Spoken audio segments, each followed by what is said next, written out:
মুহররম মাস কিন্তু শুরু হয়ে গেছে, মুহররম মাস আরম্ভ হয়ে গেছে, আমরা এখন মুহররম মাসের মধ্যে আছি। মুহররম মাসে নারীদের স্পেশাল কোনো আমল আছে কিনা জানলে উপকৃত হতাম। মুহররম মাসে পুরুষদের জন্য যে আমলগুলো আছে আমাদের মা বোনদের জন্য একই আমল আছে, মা বোনদের জন্য আলাদা কোনো আমল নাই। মুহররম মাসের সবচেয়ে গুরুত্বপূর্ণ আমল হলো বেশি বেশি রোজা রাখা। বেশি বেশি কি রাখা? রোজা রাখা। নবী করিম সাল্লাল্লাহু আলাইহি সাল্লাম বলেছেন, আফদালুস সিয়ামি বা'দা রমাদান শাহরুল্লাহিল মুহররম। আল্লাহর কাছে রমজানের পরে নফল রোজার জন্য সবচেয়ে আদর্শ এবং শ্রেষ্ঠ মাস হলো মুহররম মাস। এই জন্য ভাই মুহররম মাসে বেশি বেশি নফল রোজা রাখার চেষ্টা করতে হবে। বেশি বেশি তো দূরের কথা, অনেকে একটাও রাখতে পারেন না, অন্তত 2-4টা হলেও রাখার চেষ্টা করবো ইনশাআল্লাহ।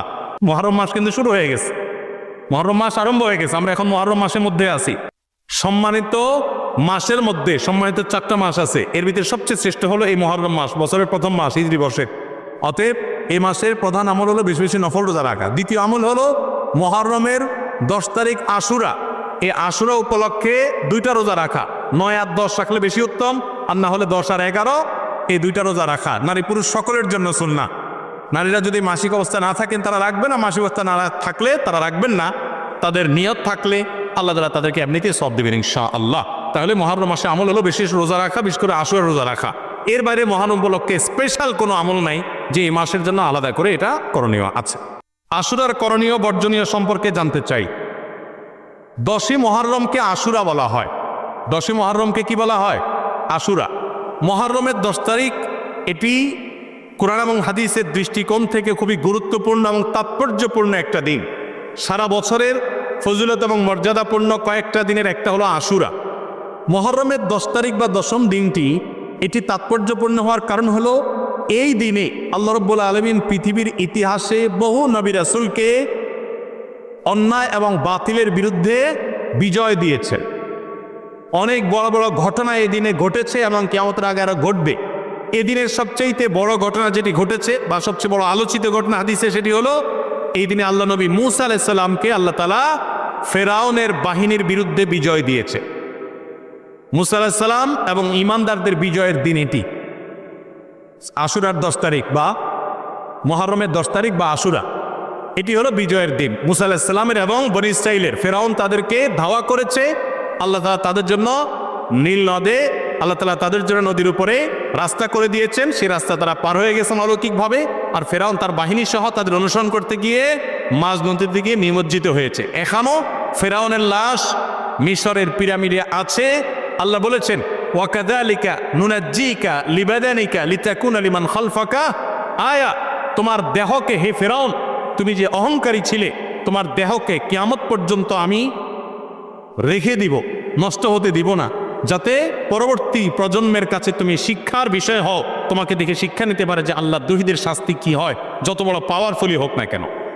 তো যাই হোক, সেই আশুরা হলো মুহররমের এই 10 তারিখ। সেই আশুরা, এটার সাথে মূসা আলাইহিস সালামের বিজয় জড়িত, ফেরাউনের পরাজয় জড়িত, হক এবং বাতিলের দ্বন্দ্বের মধ্যে চূড়ান্ত এবং শেষ বিজয় হকের হয়, সেই শিক্ষা আশুরা আমাদেরকে দেয়।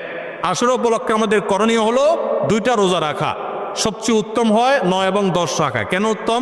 কারণ নবী করিম সাল্লাল্লাহু আলাইহি সাল্লাম যে বছর ওয়াফাত হয়েছে তিনি বলেছেন, যদি আমি আগামী বছর বেঁচে থাকি লা আসুমান্নাত তাসিআ ওয়াল আশির, তাহলে আমি 9 এবং 10 জিলহজের এই 2 দিন রোজা রাখবো। এই জন্য 9 তারিখ আর 10 তারিখ রোজা রাখা উত্তম। আর যদি 9-10 তারিখ রাখতে না পারেন তাহলে 10 আর 11 রাখবেন। 2টা রোজা রাখা উত্তম। ইহুদিরা শুধু একটা রোজা রাখে। নবী সাল্লাল্লাহু আলাইহি সাল্লাম আমাদের রোজাকে তাদের থেকে স্বতন্ত্র করবার জন্য, তাদের থেকে পৃথক করবার জন্য 2টা রোজার নির্দেশ দিয়েছেন। এই জন্য আশুরা উপলক্ষে 2টা রোজা রাখা সুন্নাত। আমাদের অঞ্চলে কাদিয়ানীয় খ্রিস্টানদের প্রভাব বেশি এবং তাদের কার্যক্রম চলে। এ ব্যাপারে আমাদের করণীয় কি? আপনাদের করণীয় হলো ওলামায়ে কেরাম এবং সাধারণ শিক্ষিত ভাইরা সবাই কাঁধে কাঁধ মিলিয়ে প্রতিটা ঘরে ঘরে, প্রতিটা মহল্লায় মহল্লায় কোরআন এবং সুন্নাহর দাওয়াত পৌঁছানো। প্রত্যেকটা মানুষকে মসজিদমুখী করা, পুরুষদেরকে, মহিলাদেরকে দ্বীনি চেতনা তৈরি করা, তাদের তালিমের হালাকা চালু করা, দ্বীনি চেতনা তৈরি করা ইমাম সাহেবদের দায়িত্ব।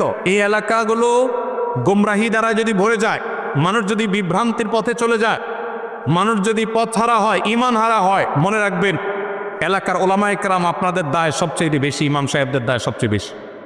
আপনার মসজিদ এরিয়াতে যত মানুষ আছে সবার কাছে আপনার দাওয়াত পৌঁছাইতে হবে। শুধু মসজিদে জুমার খুতবা দিয়ে দিলেন, চাকরি রক্ষা করলেন, নামাজে নামাজ পড়াই দিলেন আর দায়মুক্ত হলেন, খবরদার, এটা যথেষ্ট না। আপনি প্রত্যেকটা দোকানদারকে, প্রতিটা বাড়িওয়ালাকে, প্রতিটা গাড়িওয়ালাকে, প্রতিটা রিক্সাওয়ালাকে আপনি দাওয়াত দিবেন ইসলামের।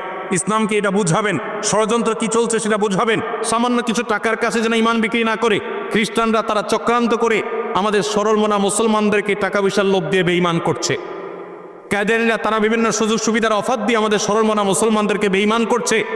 মুসলমানকে শিক্ষা দিতে হবে যে পৃথিবীর সমস্ত সম্পদের বিনিময়ে তোমার ইমান বিক্রি করা এটা তোমার সাজে না। এই ইমানের চেতনা যদি আমরা তৈরি করতে পারি, দাওয়াতের কাজ যদি বাড়াতে পারি, তালিমের কাজ যদি বাড়াতে পারি, ইনশাআল্লাহ শয়তানদের শয়তানি চক্রগুলো থেমে যাবে। আমাদের কাঁধে কাঁধ মিলিয়ে যাওয়াতে হবে। সকল মতপার্থক্য ভুলে গিয়ে, আমরা জানি এই অঞ্চলে আপনারা নানা রকম ইখতিলাফের মধ্যে ডুবে আছে।